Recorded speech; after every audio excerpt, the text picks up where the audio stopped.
Hello everyone.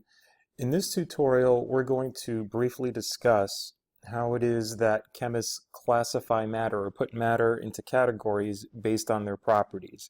Now, your book has this very convenient flowchart that they use to sort of walk you through the decision-making process when classifying matter. We're going to go over this chart, but also we're going to apply it so that you understand more or less what questions you should be asking yourself and how you should be thinking in order to classify matter correctly. So again, in terms of what we mean by matter, we mean anything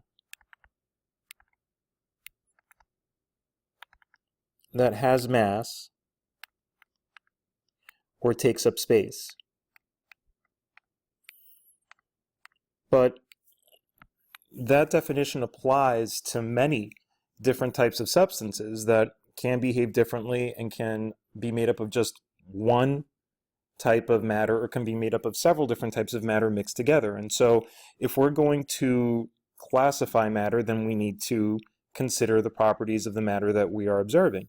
The very first question we should ask ourselves is it uniform throughout? And all that means is, does all of it behave the same way?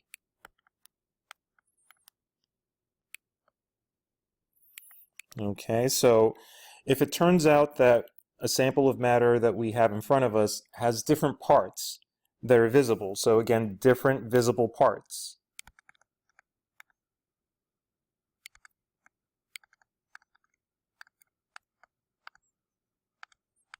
and those parts behave differently, then what we're talking about is clearly a mixture.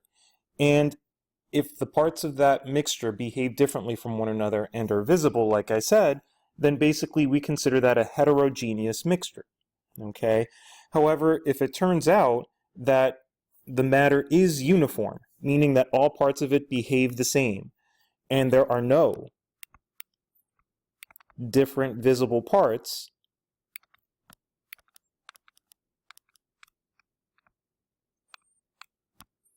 then we're talking about homogeneous matter. But the problem with just classifying something as homogeneous matter is that, well, that applies to three different types of matter. Elements are homogeneous matter. Compounds are also homogeneous matter. And some mixtures are also homogeneous. So we have to ask ourselves further questions if we're going to tell the difference between these three different types of matter. Now, the next question we should think about when we're trying to classify matter is, does the matter have a variable composition? What that means is, do the proportions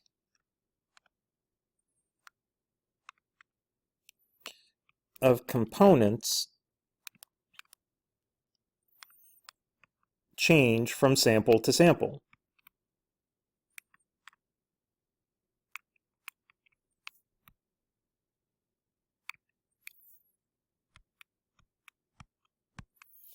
Okay, and so if it turns out the answer to that question is no, then we must have a pure substance in front of us. Okay, so basically a pure substance would mean one component. Okay, now once we actually identify matter as a pure substance, then there are two possible options. If it turns out that this one component in the sample of matter that you're looking at, that it can be broken down into smaller components, well, then you have a compound, right? So again, if you can break down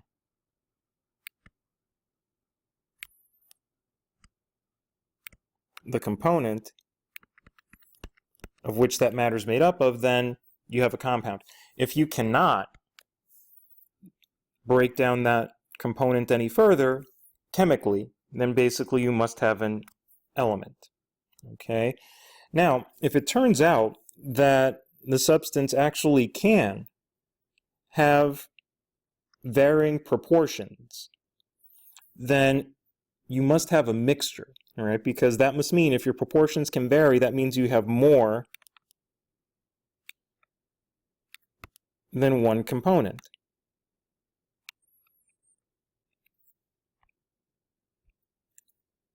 Okay, and if you have more than one component, then that means from one sample to the next, the proportions between those components can change slightly. And so in that case, you have a homogeneous mixture. Okay, but just studying the chart isn't enough to really make one comfortable in being able to classify matter. So let's take a few examples together, and hopefully that'll make things a little bit easier. Let's take a look at this chocolate chip cookie.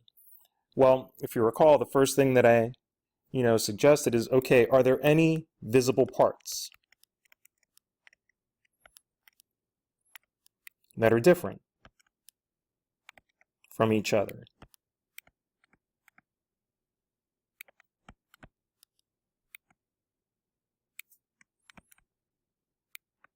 And the answer is yes. Basically, within the cookie, there's the dough, and we also have the chocolate chips.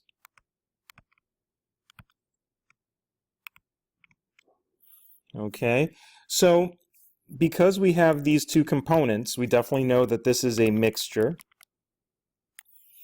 And not only that, but the parts are visible. They behave differently from each other.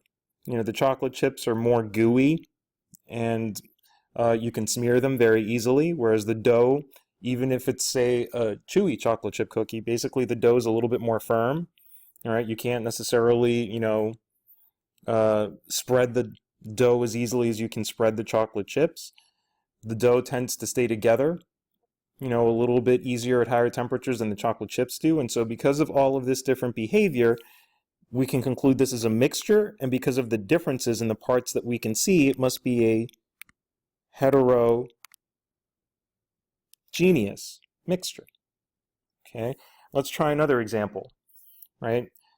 This is actually a model of oxygen gas. Each of these pieces is actually a model of the oxygen molecule, O2. Okay, now the reason I used a diagram is that, again, as we all know, oxygen is colorless, so we can't see it. It's odorless, since we can't smell it. And that's true of the entire sample.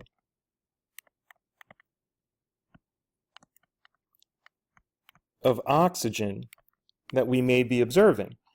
On the molecular level, basically the only component to the oxygen gas are these molecules. And if you notice, all these molecules are the same.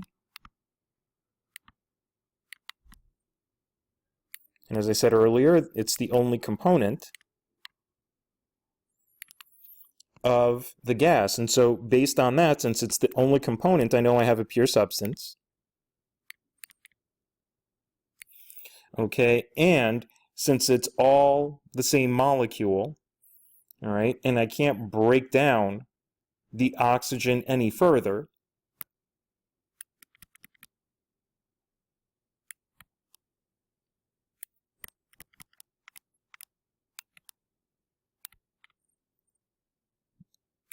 then basically, not only is this a pure substance, but this must be an example of an element. Okay, let's take another example. All right, here I have, sorry about that, I have salt water. Okay, now if I were to scoop this salt water up in a glass, then basically there are no visible parts that are different.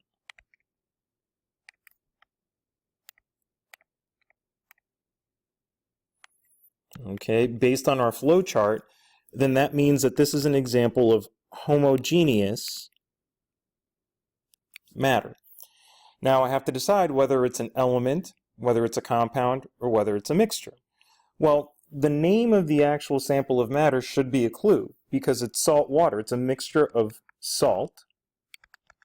The chemical formula for salt is that, sodium chloride. We'll get into formula writing a little bit later in the year. And then there's also water. And the formula for water is H2O. So there are two components. Okay, and I could separate these components if I wanted to. In other words, if I take some salt water and I boil it in a pot, well, the water will evaporate, but the salt will be left behind. And so, since I can separate these components, there are no visible parts, and I know that this particular sample of matter isn't made up of just one thing, in comparison, say, to the oxygen gas, well, then that leads me to conclude that this must be a homogeneous mixture. Okay, now one more example. Okay, these crystals represent sugar. Okay, now sugar is made up of molecules, and those molecules have the following formula: C12 H22O11. Sometimes sugar's also called sucrose. Okay, now this is the only component.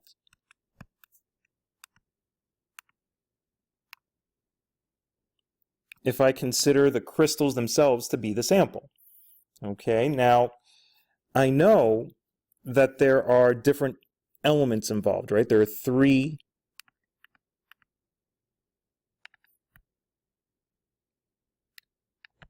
different elements. And if I heat sugar, then it can burn.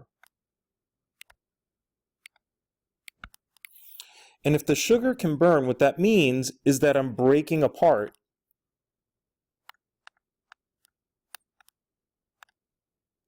or separating the atoms in the molecule.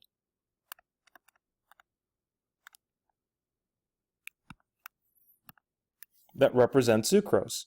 So because I have a molecule that's made up of different elements, but that molecule is the only component of the sample. Since it's the only component, I know it's a pure substance.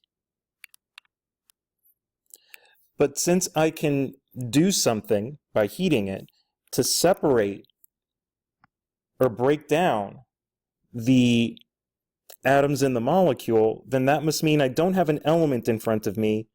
I must have a compound. Okay. Now, if you notice, compounds have formulas, and these formulas never change. And because the formulas never change, then that means that I don't have variable composition. In other words, the proportions of the carbon to hydrogen to oxygen always remain the same. And that's a characteristic of a pure substance, and in particular, a characteristic of a compound. And so tomorrow we'll do some more classifying of matter together in class. Again, if you have questions about this or anything else, by all means email me. Otherwise, speak to me in class tomorrow. I'll be circulating around the room to see how you guys are doing with this. Have a good night, and I will see you then.